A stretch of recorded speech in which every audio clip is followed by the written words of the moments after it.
Stop your scroll, because this chicken dish tastes like it came straight out of a California vineyard kitchen. And the secret is 3 powerhouse ingredients grown right here in the Golden State. First up, California raisins. These little flavor bombs get soaked in Sauvignon Blanc overnight, so they turn into sweet, juicy bursts of flavor that completely transform the sauce.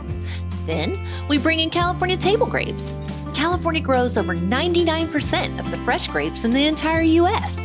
When these babies hit the pan, they soften, they burst, and they bring this natural sweetness that just ties everything together.